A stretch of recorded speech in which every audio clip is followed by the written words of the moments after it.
Hello and welcome to the Urban Survivor channel. And in this video, I'm going to be sharing with you how I store a variety of liquids in my get home and bug out bags, and sharing a few different ideas for liquids that you might want to add to your kits.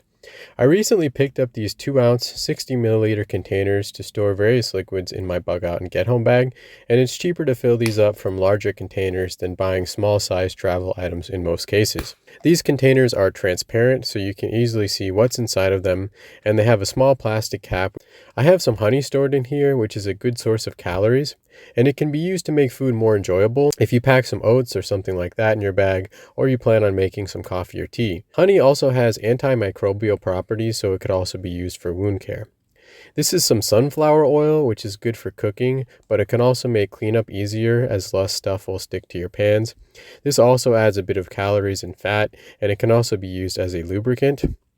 This is a little bottle of sunscreen, which is a good thing to have if you plan on spending a lot of time outdoors. This is some hand sanitizer, which is good for keeping your hands clean, and it can also be used to start fires. I also keep some body wash and shampoo and some Dawn dish soap in here as well.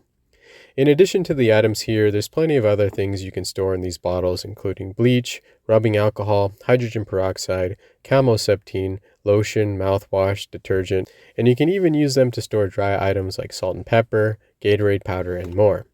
So far, none of these containers have leaked on me, but as an added precaution, I'm going to be storing them inside of another small plastic Ziploc bag so that if they do leak, they don't contaminate the surrounding items, and there's a good chance that the liquid will also be salvageable inside of the plastic bag in case you do need to use it.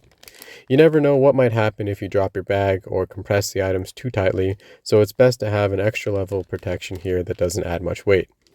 If you have any other ideas for liquids that would be useful to store, please share them in the comments below.